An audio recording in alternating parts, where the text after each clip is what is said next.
Hi guys, welcome to another episode of SCN. On today's show, we're going to be answering some frequently asked questions. And to end off with, we've got some videos on how not to accessorize that car of yours. Now the first up question is, can the color of your car affect the value? I've got to tell you, believe it or not, it can massively affect the resale value of your car.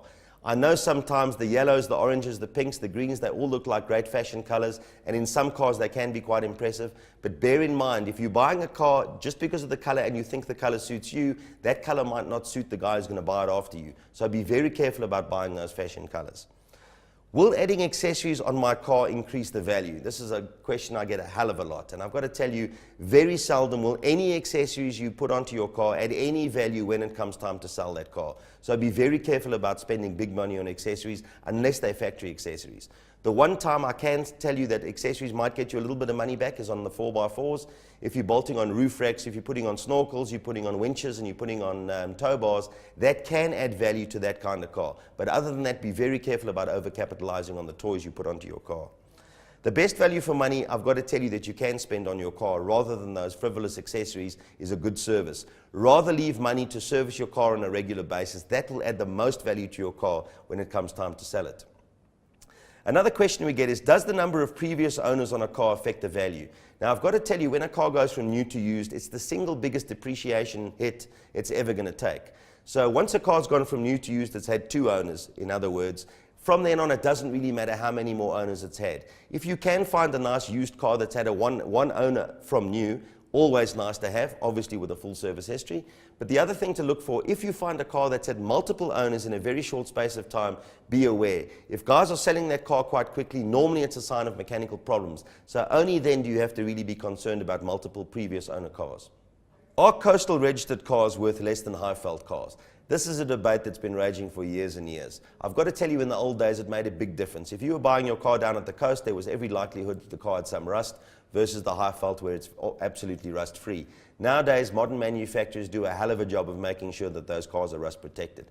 So currently, there's very little difference whether you're buying a car down at the coast or up in Gauteng. So don't be too put off by where you're buying your car. Are imported cars worth more or less than local cars? Now, when I'm talking about imported cars, I'm talking about cars that are available locally versus a car that somebody may have imported as maybe a returning resident. If a car is born in SA, any car that's imported of the same make will not be worth as much as a car locally. Guys who are bringing their cars in from the UK, for example, are not going to get the same kind of money as cars that are available locally. If a car's not born locally, it's going to be worth less than a car that is. Does fitting car sound affect the value?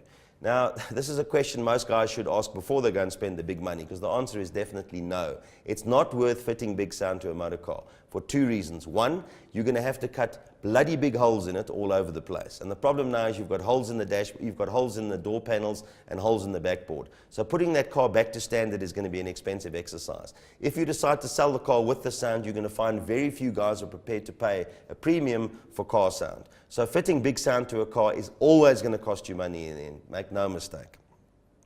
Is it worth respraying my car? I've got to tell you, respraying a car is a tough decision. Unless it's your insurance company respraying your vehicle because of accident damage, I would never ever recommend doing that.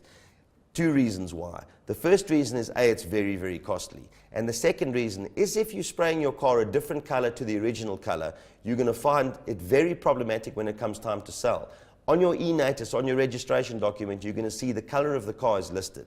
Now, if you used to have a white car, now you've gone and sprayed it red, you now have to explain to the guy you're selling your car to, once you're finished with it, why you changed color. It's always suspicious. So for my money, never ever respray a vehicle, but if you absolutely have to, make sure the car's being sprayed exactly the same color as it was originally.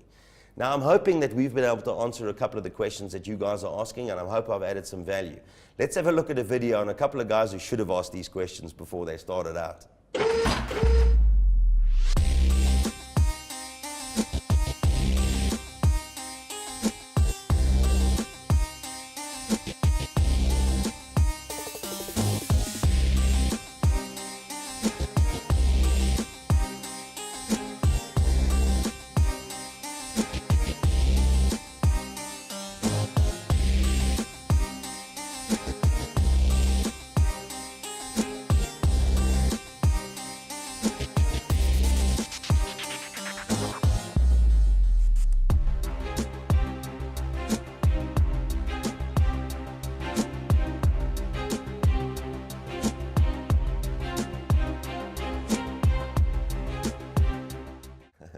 That's definitely not how to accessorize your car.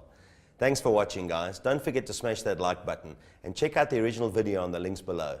Like us on Facebook, follow us on Twitter. I've been Nick, it's been real. I'll see you soon. Surf4Cars.